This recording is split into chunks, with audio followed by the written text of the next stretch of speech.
మండగిరి స్వామి యాదవ్ గారు మనతో పాటు ఉన్నారు. కార్పొరేటర్ కావాలంటే హైదరాబాద్లో జనరల్ కోట్లు ఖర్చు పెట్టాలని చాలామంది భయపడుతున్నారు. కార్పొరేటర్ కూడా గెలవడం జరిగింది. సో ఎందుకు అసలు కార్పొరేటర్ నిలబడాలని ఎందుకు అనిపించింది? నిలవడమే కాకుండా గెలవడానికి మీరు చేసినటువంటి కృషి ఏంది? సందర్భం ఆ రోజుల్లో సందర్భం వల్ల నేను పొలిటికల్ రావడం జరిగింది కనుక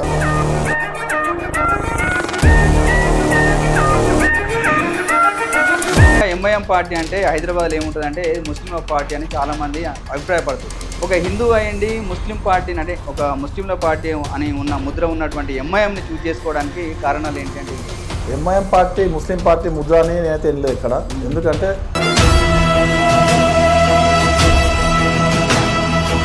నుంచి కూడా ఎమ్మెల్యేగా పోటీ చేయడం జరిగింది. పార్టీ మిమ్మల్ని ఎందుకు చూస్ చేసుకుంది, పోటీ చేసి ఓడిపోవడం జరిగింది.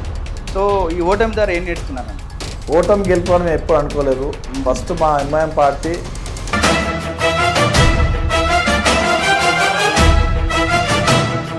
జనరల్గా యాదవుల ఓట్లు ఒక 1,50,000 నుంచి 2 లక్షల బలం ఉన్నటువంటి ఆ కాన్స్టిట్యున్సీలో మీరు ఓడిపోవడానికి కారణాలు రాజమౌళి కాన్ఫరెన్స్ ఏర్పడిన తర్వాత ఇన్ని పార్టీలో ఎమ్మెల్యే అయినాడు. చాలా మటుకు టీఆర్ఎస్ పార్టీ కావచ్చు అయితే ఉన్నారు కదా. యాదవ్ గుర్తింపు ఇయ్యరు ఏ పార్టీ కూడా. ఫస్ట్ టైం మా ఎంఐఎం పార్టీ నన్ను గుర్తించి టికెట్ ఇచ్చింది. అంటే నన్ను కాదు, యాదవ్ కమ్యూనిటీని గుర్తించింది. ఎంఐఎం పార్టీ ఏమో బీజేపీ పార్టీ మతతత్వ పార్టీ అని ముద్రేస్తుంది, బీజేపీ పార్టీ ఏమో ఎంఐఎం మతతత్వ పార్టీ అని ముద్రేస్తుంది. అంటే ప్రజల్ని పిచ్చోళ్ళని చేస్తారా ఏందని అసలు? ఇప్పుడు ఎంఐఎం పార్టీ బీజేపీ పార్టీ గురించి మాట్లాడే పెద్ద మనిషి అని కాదు నేను. ఎందుకంటే బీజేపీకి మాతో పొత్తే లేదు, అంటే పోటీ పడలేదు. ఈ బీజేపీ వర్సెస్ ఎంఐఎం అనేది కాదు. రాజేంద్ర నగర్లో 1,80,000 ఓట్లు ఉన్న యాదవ్లు కనీసం ఒక్కసారి యాదవ్ ఎమ్మెల్యే టికెట్ తెచ్చుకోలేదు. సో ఎందుకు ఈ యాదవ్లు వెనుకబడుతున్నారు రాజకీయంగా? అదే చెప్తున్నారు కదా. ఇప్పుడు అట్లీస్ట్ వాళ్ళ పార్టీలో వాళ్ళని గుర్తించాం, వాళ్ళు పోయి అడిగారు పార్టీని. ఎట్లా వస్తారు ముందుకు యాదవ్లు? దాదాపు చాలా సంఘాలు ఉన్నాయి, అంటే వాళ్ళు పనిచేస్తలేరంటారా? పని చేస్తూనే అట్లేదు. పని సంఘాలు పనిచేసినప్పటికీ చేసే పని కాదు చేయాలంటే. అంటే ముఖ్యంగా కుల సంఘాలు చేయాల్సినటువంటి పని ఏంటి? ముఖ్యంగా కుల సంఘాలు ఏం చేయాలంటే తెలంగాణ ఎన్ని కుల సంఘాలు అయితే ఉన్నాయో ఒక కాన్స్టిట్యూన్సీ మనం చూసుకుంటే ఈ పని చేస్తే 5 మంది కాదు, ఒకటి కాదు, ఇప్పుడు దాదాపు 34 మంది బయటకు వస్తారు. యువత రాజకీయాల్లోకి రావాలని కూడా చాలామందికి ఆకాంక్ష ఉంది. కానీ జనరల్గా డబ్బు రాజకీయాలు, పైసల రాజకీయాలు అని చెప్పేసి చాలామంది భయపడుతున్నారు. నాయకులు కూడా అట్లే ప్రమోట్ చేస్తున్నారు. సో నిజంగా డబ్బు ఉంటేనే రాజకీయాల్లోకి రావాలా? అసలు ఏంటి? నేను కింది స్థాయి మనిషిని, ఒక విలేజ్ పర్సన్ నేను. మనకు సంకల్పం ఉండాలి, గట్టిగా పట్టుదల ఉండాలి.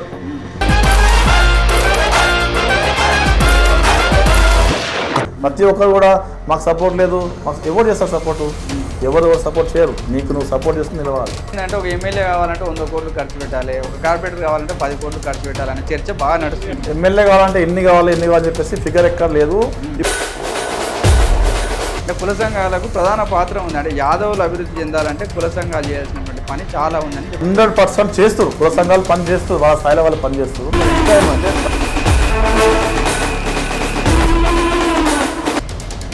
అంటే మనం కొట్లాడుకుంటున్నాం కానీ రాజకీయంగా కొట్లాడుతలేము అనుకోవచ్చా? వస్తాం. ఇలా మా యాదవుల జాతికి కావాల్సినది ఐక్యత. ఐక్యత ఉంటే మినిస్టర్ కాదు ఇంకేందని వస్తాయి, మనకి ఇంకేమో సెంట్రల్ మినిస్టర్ వస్తాయి.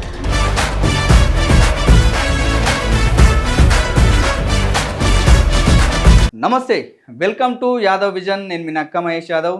Today our special guest. MIM party అంటేనే జనరల్గా ముస్లింల పార్టీ అని ఒక ముద్ర వేసిరు. కానీ అలాంటి పార్టీ నుంచి ఒక హిందూ అయ్యండి ఒక కార్పొరేటర్ టికెట్ తెచ్చుకోవడమే కాకుండా కార్వాన్ నుంచి కార్పొరేటర్గా గెలవడం జరిగింది. అతను ఎవరో కాదు, మండగిరి స్వామి యాదవ్ గారు మనతో పాటు ఉన్నారు. సో అన్నగారిని మరిన్ని విషయాలు అడిగి తెలుసుకునే ప్రయత్నం చేద్దాం. అన్న నమస్తే, బాగున్నారా అన్న? జనరల్గా కార్పొరేటర్ కావాలంటే హైదరాబాద్లో జనరల్గా కోట్లు ఖర్చు పెట్టాలని చాలామంది భయపడుతుంటారు అన్న. కానీ మీరు ఒక కింది స్థాయి నుంచి ఎంఐఎం పార్టీలో పనిచేసి అదేవిధంగా ఒక గ్రామీణ నేపథ్యం నుంచి వచ్చి ఇవాళ హైదరాబాద్లో సెటిల్ అవ్వడమే కాకుండా ఒక కార్పొరేటర్గా కూడా గెలవడం జరిగింది. సో ఎందుకు అసలు కార్పొరేటర్ నిలబడాలని ఎందుకు అనిపించింది? నిలవడమే కాకుండా గెలవడానికి మీరు చేసినటువంటి కృషి ఏంది? ఆ రోజుల్లో సందర్భం వల్ల నేను పొలిటికల్ రావడం జరిగింది కనుక పర్టికులర్గా నేను కార్పొరేట్ కావాలని చెప్పేసి నేను టార్గెట్ లేదు నాకు. కొన్ని సమస్యల వల్ల ఆ విధంగా జరిగిపోయింది ఫ్లోలప్పుడు. దాని తర్వాత మన కృషి పట్టుదల ఉంటే ఏదైనా సాధించవచ్చు. కార్పొరేటర్ కాదు ఏమని చేయొచ్చు. అది నాకు అర్థమైంది. చాలా గట్టిగా పనిచేసి అదే టైంలో మాకు ఎంఐఎం పార్టీ నేను జాయిన్ కావడం జరిగింది. మరి ఇప్పుడు ఎంఐఎం పార్టీలో ఒక 24 సంవత్సరాల నుంచి నేను కొనసాగుతా ఉన్నా. నాకు ఆ పార్టీ సపోర్ట్తోనే ముందుకు రావడం జరిగింది కనుక నా కృషిని గుర్తించి వాళ్ళు దగ్గర తీసి టికెట్ ఇచ్చారు. ముఖ్యంగా ఎంఐఎం పార్టీ అంటే హైదరాబాద్లో ఏముంటుందంటే ముస్లిం పార్టీ అని చాలామంది అభిప్రాయపడుతుంటారు. కానీ ఒక హిందూ అయ్యండి ముస్లిం పార్టీని అంటే ఒక ముస్లింల పార్టీ అని ఉన్న ముద్ర ఉన్నటువంటి ఎంఐఎంని చూజ్ చేసుకోవడానికి కారణాలు ఏంటి అంటే ఏం చెప్తారు? MIM party Muslim party Mudra అని నేనైతే వినలేదు ఇక్కడ. ఎందుకంటే వాళ్ళు అవసరాల కోసం వాళ్ళు చెప్తారు. అది ఎంఐఎం పార్టీ ముస్లిం పార్టీ అని చెప్పేవాళ్ళు వాళ్ళ అవసరాల కోసం పార్టీ విధంగా మాట్లాడతారు తప్ప పబ్లిక్ ఎప్పుడు ఇట్లా మాట్లాడారు. నిజంగా హిందువులకు టికెట్లు ఇస్తుందని ఎంఐఎం పార్టీ మీ ముందు నేను ఉన్నా కదా, యాజ్ అ స్వామి యాదవ్ కార్పొరేటర్గా ఎంఐఎం కార్పొరేటర్ నేను. మరి నేను హిందువునే కదా. మీలాంటి వాళ్ళు ఎంతమంది ఉన్నారు హైదరాబాద్లో? చాలా మంది పనిచేస్తారు మాతో పాటు. ఇప్పుడు మాతో పాటు ఇంక 2 కార్పొరేట్ ప్రెసెంట్ ఉన్నారు కదా హైదరాబాద్లోనే. పురాణపూల్ జంగంపేట నుంచి కార్పొరేట్ ఉన్నారు 2 హిందువులు వాళ్ళు కూడా, ఒక లేడీ ఒక జెంట్స్. ఇప్పుడు నాతో పాటు ఈ జర్నల్ అయితే ఉంటుందో హిందూ ముస్లిం అనేది ఎలక్షన్ల కోసం వాడుకునే మాట మాత్రమే. మనం అవసరం అయితే తీరుస్తాం. కనీస అవసరం ఇప్పుడు ఒక ఎమ్మెల్యే గెలిచిన తర్వాత మీరు ఆయన దగ్గర పోతారు, మీరు సార్ పని చేయని చెప్పేసి ఆయన మంచిగా పని చేస్తే మీకు ఆయన ఎంఐఎంఆ బీజేపీయా కాదా ఎవరైతే మీకు ఎందుకండి, మీకు పని కావాలి.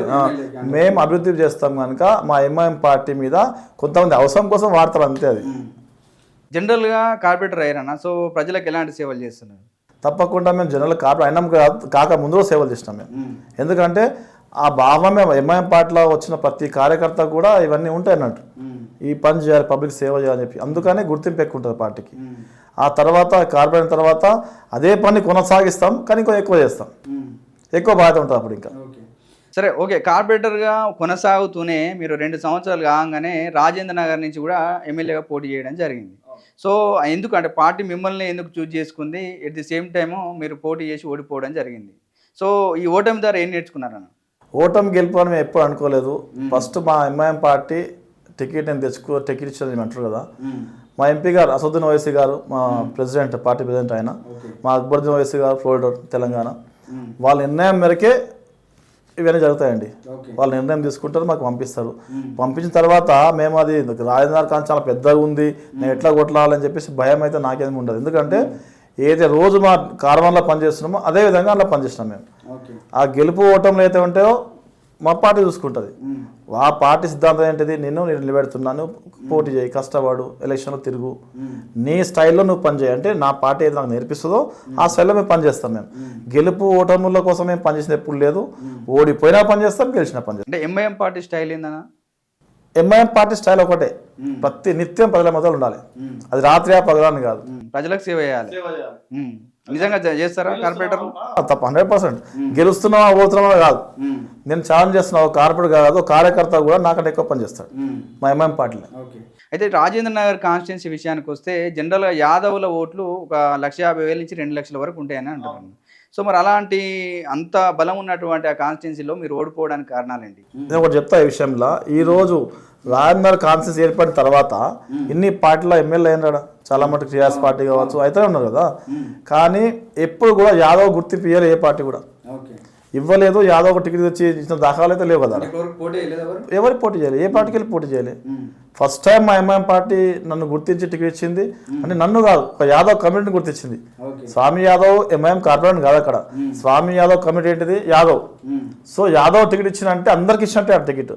ఆ గుర్తింపు ఫస్ట్ ఇచ్చింది ఎంఐఎం పార్టీయే. చాలా గొప్పగా చెప్పుకోవాలి ఈ విషయంలో మనం. అసదుద్దీన్ ఓవైసీ గారు ముస్లిం పార్టీ అనుకుంటే ఒక యాదవ్ కమిటీకి వెళ్ళి అంత పెద్ద కాన్స్టిట్యున్సీ రాజేంద్ర నగర్ ఎందుకు ఇచ్చిన టికెట్ మరి నాకు దాదాపుగా 6,50,000 ఉంటాడు. చాలా పెద్ద కాన్స్టిట్యున్సీ. యాదవ్లో మీ అంటే మీకు తెలిసిన ఎంత ఉంటాయి? 1,80,000 ఉంటాడు. అయినా కూడా ఇప్పుడు వరకు ఎమ్మెల్యే టికెట్ రాలేదు సార్, ఎవరు రాలేదు. నేను చాలా గొప్ప అనుకుంటున్నాను, అదృష్టవంతులు అనుకోవాలి. ఇప్పుడు మా పార్టీ మా ప్రెసిడెంట్ గారు నాకు ఇచ్చినందుకు దా కమిటీ కూడా గొప్పగా ఫీల్ కావాలి.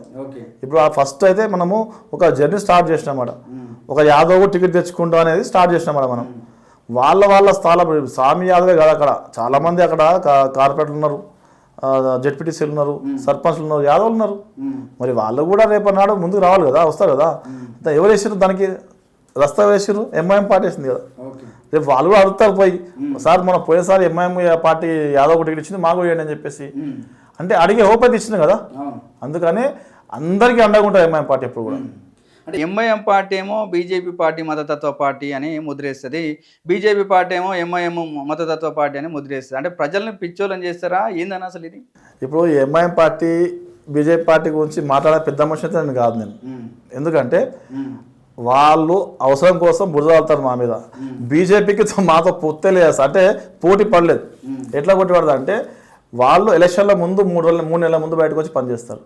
మేము 5 సంవత్సరాలు పనిచేస్తాం. మేము ప్రతిరోజు పబ్లిక్లో ఉంటాం. మేము నమ్మొచ్చా ఇది? 100% నమ్మొచ్చు. మీరు చూసుకోండి, మీరు నమ్మొచ్చు అంటారు కదా.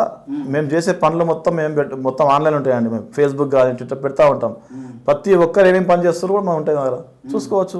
బీజేపీ ఏం చేస్తుంది, 3 నెలల ముందు బయటకు వస్తుంది, వచ్చి బురదల మీదే ఈ ఎంఐఎం పార్టీ ముస్లిం పార్టీ ఆ పార్టీ ఈ పార్టీ ఉంటుంది. కానీ బీజేపీ పార్టీ కంటే పనిచేసిన దాఖలు నాకు చూపిస్తారా మీరు? అదే చెప్తే గొప్పగా చెప్తారు. మా దారస్థానంలో ఓడిన గెలిచిన అందరు కార్యకర్తలతో సహా ఎమ్మెల్యే గారు ఎంపీ గారు కూర్చొని పనిచేస్తాం మేము. పబ్లిక్లో ఆధారం ఉంది కానీ కదా గెలుస్తుంది ఇలా దేశవ్యాప్తంగా. ఇలా తెలంగాణలో కాదు ఎంఐఎం పార్టీ దేశవ్యాప్తంగా ఉంది. బీహార్లో 5 మంది ఎమ్మెల్యే గెలిచింది మా పార్టీకి వెళ్ళి బీహార్లో. అంటే ఏడ బీజేపీ పోటీ చేస్తే అడవి ఎంఐఎం పోటీ చేస్తుంది, అందువల్లనే గెలుస్తారు. ఏడ చేస్తే కాదు, రాజ్యాంగం నాకు ఏడ చేయొచ్చు కదా, అందరి హక్కు అది. ఇప్పుడు బీజేపీ ఏడ చేస్తుందని మాకు అవసరం లేదు. నేనేమంటున్నా అంటే ఈ బీజేపీ వర్సెస్ ఎంఐఎం అనేది కాదు. ఇక్కడ రాజ్యాంగం ఒక హక్కు ఇచ్చింది, ఏమైనా పోటీ చేయొచ్చు. మా ఎంపీ గారు చూస్తారు, అసదుద్దీన్ ఓవైసీ గారు ఎక్కడ పోటీ చేయాలని చెప్పి ఆయన ప్లాన్ చేస్తారు. సో ఆడ మా మద్దతుదారులు ఎంతమంది చూసుకొని చేస్తాం తప్ప ఈ విధంగా అయితే ఏముండదు అట్లా. అంటే రాజేంద్ర నగర్లో 180,000 ఓట్లు ఉన్న యాదవ్లు కనీసం ఒక్కసారి యాదవ్ ఎమ్మెల్యే టికెట్ తెచ్చుకోలేదు. సో ఎందుకు ఈ యాదవ్లు వెనుకబడుతున్నారు రాజకీయంగా? అదే చెప్తున్నా కదా. ఇప్పుడు అట్లీస్ట్ వాళ్ళ పార్టీలో వాళ్ళని గుర్తించవు, వాళ్ళు పోయి అడిగారు పార్టీని. ఎట్లా వస్తారు ముందుకు యాదవ్లు? పోనీ కుల సంఘాలను సపోర్ట్ చేసి ముందు ఇస్తున్నాయంటే అది కూడా లేదు. కుల సంఘాల బాధ్యత ఇది. మా యాదవ్ ఇంతమంది పనిచేస్తారు మీ పార్టీలో, సో కాన్స్టిట్యున్సీలా పలానా కాన్స్టిట్యున్సీలా, దయచేసి మీరు టికెట్ అని చెప్పి రిప్రజెంట్ ఇవ్వాలి. వాళ్ళు రాష్ట్ర దాదాపు చాలా సంఘాలు ఉన్నాయి, అంటే వాళ్ళు పనిచేస్తలేరంటారా? పని చేస్తూనే అట్లేదు. పని సంఘాలు పనిచేసినప్పటికీ చేసే పని కరెక్ట్ చేయాలంట. అంటే ముఖ్యంగా కుల సంఘాలు చేయాల్సినటువంటి పని ఏంది? ముఖ్యంగా కుల సంఘాలు ఏం చేయాలంటే తెలంగాణ ఎన్ని కుల సంఘాలు అయితే ఉన్నాయో ఒక కాన్స్టిట్యున్సీ మనం చూసుకుంటే మహేష్ యాదవ్ ఒక కాన్స్టిట్యూన్సీలో పోటీ చేయడానికి ఉత్సాహం ఉన్నాడు. ఆయన ప్రోత్సహించి ఆయన అధిష్టానానికి లెటర్ ఇవ్వాలి. వాళ్ళు అయ్యా మా తరపున ఈ క్యాండిడేట్ మేము ప్రమోట్ చేస్తున్నాం, మేము గెలిపించే బాధ్యత తీసుకుంటాం, మహేష్కి మీరు టికెట్ ఇవ్వండి. ఈ పని చేస్తే 5 మంది కాదు, ఒకరు కాదు, ఇప్పుడు దాదాపు 30,000 మంది బయటకు వస్తారు. అంటే తెలంగాణ రాష్ట్రంలో జనరల్గా యాదవ్లు ప్రాబల్యం ఎన్ని నియోజకవర్గాలు చూపించవచ్చు అన్న? నాకు తెలిసిన విధంగా తెలంగాణ రాష్ట్రంలో 119 కాన్స్టిట్యున్సీల్లో 26 కాన్స్టిట్యున్సీల్లో ఉంది ప్రభావం ఎక్కువ యాదవ్లు. ఎక్కువ ఉన్నాయి.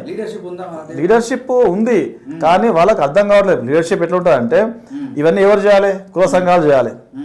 నేను ఒక పార్టీ కార్పొరేటర్, నేను కులం అభిమాని. కులం అంటే తల్లి లాంటిది కనుక నేను కులం గురించి ఒకసారి మాట్లాడతాను. దాని తర్వాత నా పార్టీకి నేను పని చేసుకోవాలి. ఏ వచ్చిన ఏంటంటే కుల పరంగా అయితే ఉంటారో ఈ ప్రెసిడెంట్లు వీళ్ళు చేయాల్సిన పని అంతది.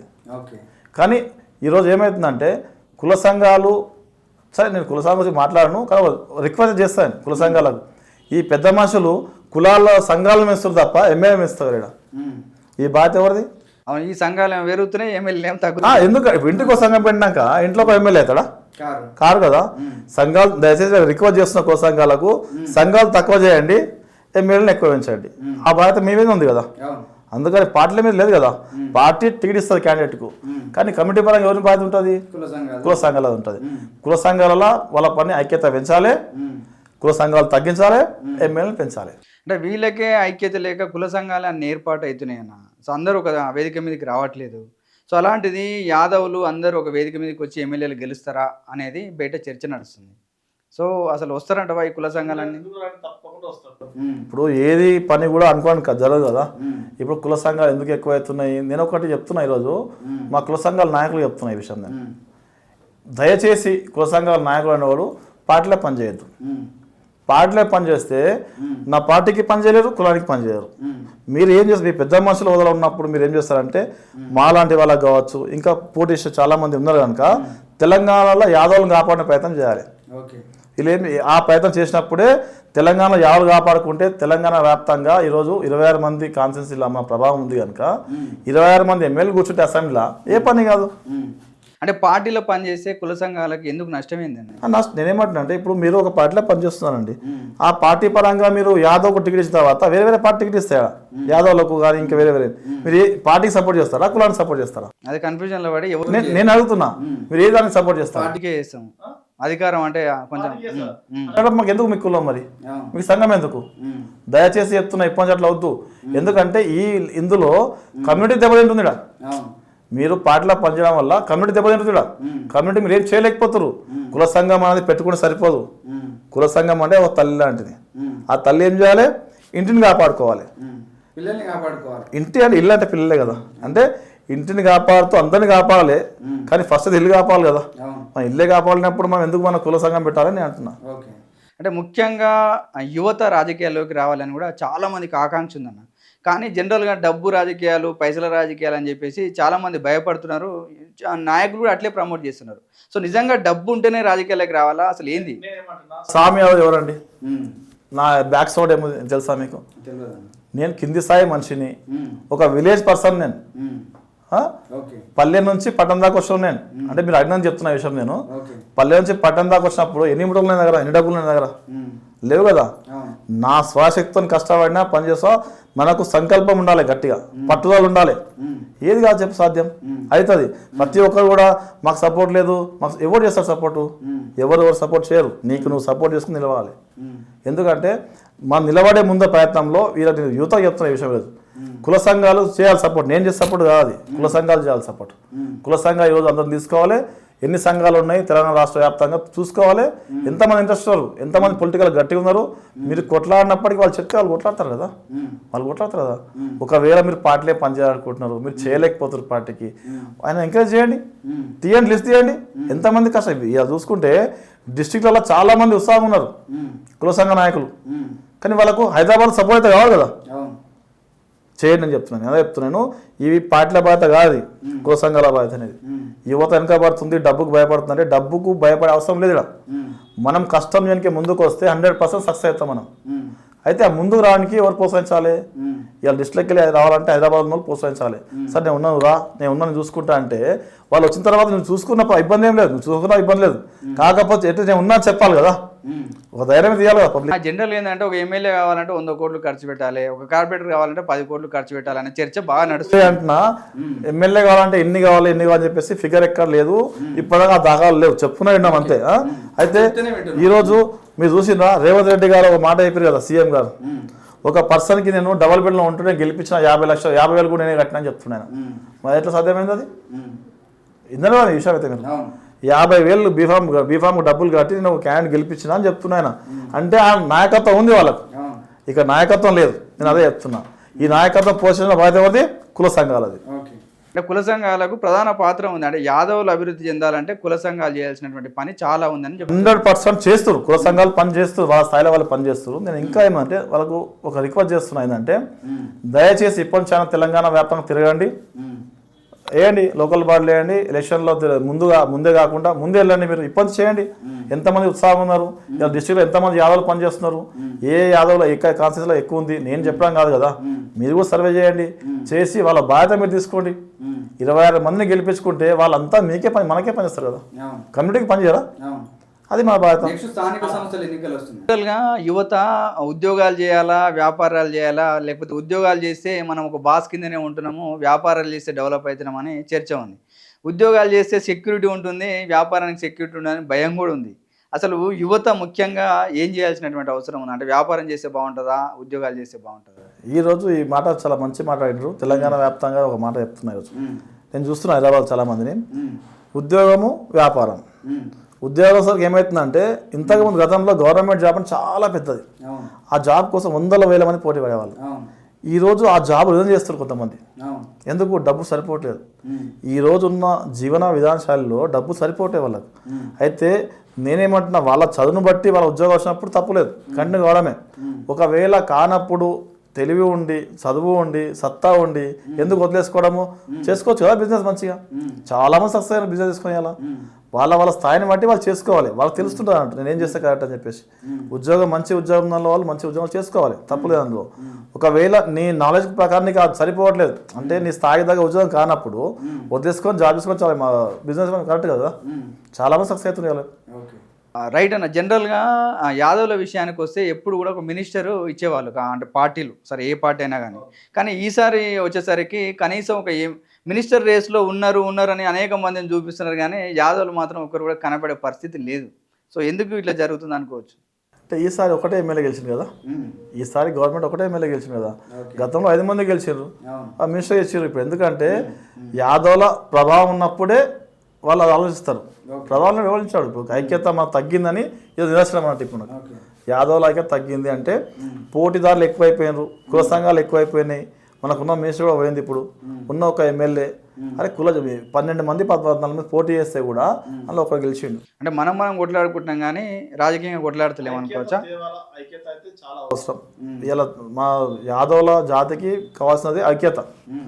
ఐక్యత ఉంటే మినిస్టర్ కాదు ఇంకేందైనా వస్తాయి, మనకి ఇంకేమో సెంట్రల్ మినిస్టర్ వస్తుంది. గతంలో ఉన్నాయి కదా, గతంలో మినిస్టర్ చేసాడు మన హైదరాబాద్లో చాలా మంది ఉండే. ఇప్పుడు కూడా ఏమంటున్నా మనం మళ్ళా ముందు చూసుకోవాలి, వెనకాల ఏం జరుగుతుంది, మనం ఎందుకు తప్పు జరిగింది, మనకి ఈసారి ఎంత తక్కువ జరిగింది. ఈ గవర్నమెంట్లో ఒకటే ఎమ్మెల్యే కారణం ఎందుకు వెళ్ళలేకపోయినా మన ఎమ్మెల్యేలు. అందుకనే నేను మళ్ళీ చెప్తున్నా, 26 మంది కాన్స్టిట్యున్సీలో కావచ్చు, 30 కాదు 119 అవసరం చేసేయాలి. దానికి ఎవరు సపోర్ట్ చేయాలి? కుల సంఘాలు సపోర్ట్ చేయాలి, నిలబెట్టాలి. ప్రతి కాన్స్టిట్యున్సీలో ఒక యాదవ్ సత్తా చాటాలి, గెలుపుకోవటము తర్వాత. అంటే కుల సంఘాలు చెప్తే రాజకీయ నాయకులు వినే పరిస్థితులు ఉన్నారా? వినకపోతే ఇప్పుడు కుల సంఘాలను నేను ఒక పొలిటికల్ లీడర్ కనుక నేను కుల సంఘాలనే ప్రశ్నిస్తా, పబ్లిక్ అడగను కాదు. నేను ఐక్యత తెస్తున్నామో మేము కుల సంఘాన్ని పెట్టిన కదా, మీరు ఏం చేస్తున్నారో నిన్ను వాళ్ళని అడుగుతాను కంపల్సరీ కదా. ఇప్పుడు ఈరోజు గతంలో రాజ్యాలు వెళ్తుండే మా రాజులు, యాదవ రాజులు కొన్ని 100 సంవత్సరాలు రాజ్యాలు వెళ్ళరు. ఇలా మనం హైదరాబాద్ వెళ్ళలేకపోతున్నాం కదా, మరి ఎందుకు ఈ ప్రాబ్లం? మరి గొల్లకొండ అని మళ్ళీ గోల్కొండ కూడా దేశవ్యాప్తంగా ఫేమస్. ఆ దేశవ్యాప్తంలో ఒక పేరున్న గోల్కొండ పేరు కూడా గొల్లకొండ. మరి అది కూడా ఇక్కడనే హైదరాబాద్లో ఉంది. అంటే నేను చెప్పేందంటే ఇంత చరిత్రలు ఉన్నాయి మనకు. మీరు చూసుకు తిరుపతిలో ఉన్న టెంపుల్ చరిత్ర కూడా యాదవ్ ఉంది. ఇంత చరిత్రలు ఉన్నాయి, కానీ మనము ఈ సంఘాలు పెంచుకొని మన లోపల మనము కొంచెము ప్రాబ్లం చేసుకొని ఇబ్బందులు పడి ఇది తగ్గిస్తాం తప్ప, లేకపోతే ఈసారి 100% 20 మంది ఎమ్మెల్యేలు రావాలి. 20 మంది ఎమ్మెల్యేలు వస్తే మళ్ళీసారికి ఇంకా 20 మంది తయారవుతారు వెనకాల. వస్తున్నట్టవా 20 మంది? 100% వస్తారు, 100% వస్తారు. ఎందుకంటే ఆ సంకల్పం ఉండాలి, ఆ పట్టుదల ఉండాలి, గట్టిగా గెలవాలి అని చెప్పేసి. వాళ్ళ పార్టీలు ఏదైతే పనిచేస్తున్నారో, సరే వేరే పార్టీలు కావచ్చు, నేను ఎంఐఎం పార్టీలే పనిచేస్తున్నా, వాళ్ళు బీజేపీ కావచ్చు, కాంగ్రెస్ కావచ్చు, టీఆర్ఎస్ కావచ్చు, వాటి సిద్ధాంతం వినిపించాలి, వాళ్ళ గల వినిపించాలి.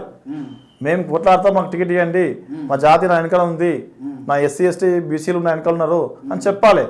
చెప్పినప్పుడే నువ్వు చెప్తేనే, నిన్ను నమ్మితేనే పార్టీ టికెట్ ఇస్తుంది. ఆ విధంగా దాంతోపాటు కుల సంఘాలు సపోర్ట్ చేయాలి. ఇది జరిగితే తప్పకుండా తెలంగాణ రాష్ట్రంలో 20 కాదు 30 మంది అవుతారు ఎమ్మెల్యేలు. అప్పుడు తప్పకుండా ఆగకుండా ఎమ్మెల్సీలు వస్తాయి, మినిస్టర్ కూడా వస్తాయి కదా, రావా? బలంగా కనబడుతుంది కాబట్టి ఆటోమేటిక్ బలం కనబడి తప్పకుండా ఇవ్వాలి. ఇప్పుడు మీరు చూసుకుంటే అంజన్ కుమార్ అన్న అనిల్ గారికి ఇవ్వలేదా రాజ్యసభ? ఎందుకు ఇచ్చారు? కాంగ్రెస్ పార్టీ ఎమ్మెల్యేలు ఉన్నా లేకున్నా ఇచ్చారు కదా, అంటే బలం. ఏదో చేయాలి, గత గవర్నమెంట్ ఇచ్చింది, మినిస్టర్ ఇచ్చింది, మేము ఏమి ఇవ్వలేకపోతే చెప్పేసి నామినేట్ పోస్ట్ కాదు వాళ్ళు ఇచ్చింది. నామినేట్ ఇప్పుడు కావాల్సింది మనకు నామినేట్ పోస్ట్ రావాలంటే ఎమ్మెల్యేలు గెలవాలి. ఎమ్మెల్యే ఎవరైనా కావచ్చు, ఓ యాదవ్ ముద్దు బిడ్డ అన్నప్పుడు ఊర్లలో కావచ్చు, మన సిటీలో కావచ్చు, ఇంకెక్కడన్నా కావచ్చు, యాదవులు అనే స్థాయి అయిపోతుంది. చాలా మటుకు ప్రయత్నం చేస్తాం. ఈ రోజు నేను చూస్తున్నా డిస్టిక్లలో చాలా విప్లవాలు వస్తున్నాయి, మంచిగా యాదవులు సంఘాలు మంచిగా పనిచేస్తున్నాయి, హైదరాబాద్లో చాలా మంచిగా పనిచేస్తున్నాయి. కానీ ఇంకా ఏం చేయాలో చేయలేకపోతున్నారు. అస్సలు దగ్గరనే మిస్ అవుతున్నాం. మనం రాజకీయంగా చేయాల్సిన పని చేయట్లేదు. రాజకీయంగా దానికి వస్తానికి కొంచెం మైనస్ అవుతుంది మనకంతా. ఇప్పుడు ఏమైతే సదర్ అద్భుతంగా చేస్తారు, సదర్లు ఎంత గ్రాండ్గా చేస్తారు. ఇలా మనకు ఇంతకుముందు గతంలో యాదవ్ అంటే సదర్ గుర్తింపు, పేరు వచ్చింది యాదవ్ అంటే హైదరాబాద్లో సదర్, నారాయణ కూడా. ఇప్పుడు మీరు చూసుకుంటే మొత్తం డిస్టిక్లలో జబర్దస్త్ దీనికంటే ఎక్కువ చేస్తాం సార్. నేను పోతుంటా అప్పుడప్పుడు, హైదరాబాద్ కంటే ఇంకా ఊర్లో ఎక్కువ చేస్తాం డిస్టిక్లలో. మరి అన్ని పైసలు ఖర్చు పెట్టి సదర్ చేసినప్పుడు రాజకీయాలు కూడా పైసలతోటో లేకపోతే సేవతోటో ముడిపడి ఉన్నాయన్న. సో ఎందుకు ధైర్యం చేయలేకపోతారు? ధైర్యం చేయలేకపోతే ఏం ధైర్యం చేస్తారు, కానీ చెప్పేది ఉండాలి కదా. ఇప్పుడు నేనున్న హైదరాబాద్లో ఒక కార్పొరేట్ ఉన్నాడు, ఇప్పుడు మేము మా డిస్ట్రిక్ట్ కావచ్చు, వాళ్ళు చెప్పుకుంటారు, అరే హైదరాబాద్లో మా డిస్ట్రిక్ట్లో మా స్వామి యాదవ్ కార్పొరేటర్ ఉన్నాడు అని చెప్పుకుంటారు. అట్లా నేను అట్లీస్ట్ నేను ఏం డబ్బులు ఇచ్చే పని లేదు, వాళ్ళకు ఒక ధైర్యం చెప్పాలి కదా, రండి నేను చూసుకుంటా, రండి మీరు కొట్లాడని చెప్పేసి. వాళ్ళకి ఆ ధైర్యమే లేకపోతే ఎట్లా చెప్తారు? ఇప్పుడు ముందు ఫస్ట్ స్టెప్ అయితే వేస్తాడో మనకి గట్టిగా బలం ఇస్తే వేస్తాడు, దాని తర్వాత ఆటోమేటిక్గా నష్టం వెళ్ళిపోతాడు. మన నడిపే పర్లేదు కదా.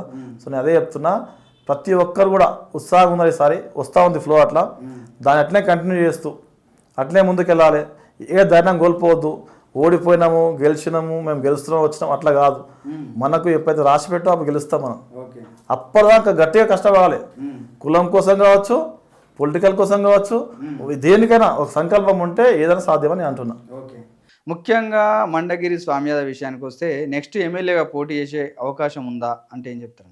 ఇప్పుడు ఎమ్మెల్యేగా పోటీ చేస్తానని నేను ఎప్పుడు చెప్పలేదు, నేను కార్పొరేట్గా పోటీ చేస్తాను నేను ఎప్పుడు చెప్పలేదు. నా పనిని గుర్తించే నాకు టికెట్ ఇచ్చారు, నేను చేసే పనిని గుర్తించి కార్పొరేట్ టికెట్ ఇచ్చారు నన్ను. దాని తర్వాత స్టాండింగ్ కమిటీ మెంబర్ చేశాను హైదరాబాద్. స్టాండింగ్ కమిటీ మెంబర్ అంటే తెలుసా మీకు? ఈక్వల్ టు మినిస్టర్, అది కూడా క్యాబినెట్ ర్యాంక్. ఇప్పుడు అసెంబ్లీ అయితే ఉంటుందో మినిస్టర్లు, మా దగ్గర కూడా కౌన్సిల్లో ఒక మినిస్టర్ బాగా ఉంటుంది అన్నట్టు, అందులో కూడా ఈక్వల్ ర్యాంక్, అది కూడా స్టాండింగ్ కమిటీ ఇచ్చింది నాకు. అంటే మనం ఎంత గట్టిగా పనిచేస్తామో, ఇవాళ నాకు టికెట్ల కోసం నేను పనిచేస్తలేను, నేను పనిచేస్తూ ఉంటాను. నాకు నచ్చింది ఎంఐఎం పార్టీ, ప్రజలకు పనిచేస్తుంది, బ్రహ్మాండంగా పనిచేస్తుంది. నా యాదవులకు ఏమైనా కష్టం వచ్చినా, ఎస్సీ ఎస్టీల కష్టం వచ్చినా అందరికీ ముందుండి పనిచేస్తుంది. నేను గట్టిగా పనిచేస్తున్నా. వాళ్ళకి ఎప్పుడైతే అనిపిస్తుందో కరెక్ట్ టైం అప్పుడు ఇస్తారు వాళ్ళు, అందులో ఏ సందేహం లేదు. టికెట్ల గురించి ఎప్పుడు నేను అడగలేదు, ముందు అడగబోను. నేను మా పార్టీ సిద్ధాంతం అయితే నేను నడుచుకుంటా. రైట్ అన్న, మీరు కూడా ప్రజలకు మంచి సేవ చేయాలని కోరుకుందాం. అదేవిధంగా భవిష్యత్తులో ఎమ్మెల్యే కూడా అయితే ఇంకా బాగుంటుందని మనస్ఫూర్తిగా కోరుకుందాం. ఇలాంటి గొప్ప గొప్ప వ్యక్తుల్ని మీ ముందుకు తీసుకొచ్చే ప్రయత్నం చేస్తా. కాబట్టి చూస్తూనే ఉండండి యాదవ్ విజన్ ఛానల్. మన యొక్క ఛానల్ని లైక్ చేయండి, షేర్ చేయండి, సబ్స్క్రైబ్ చేయండి. ధన్యవాదాలు.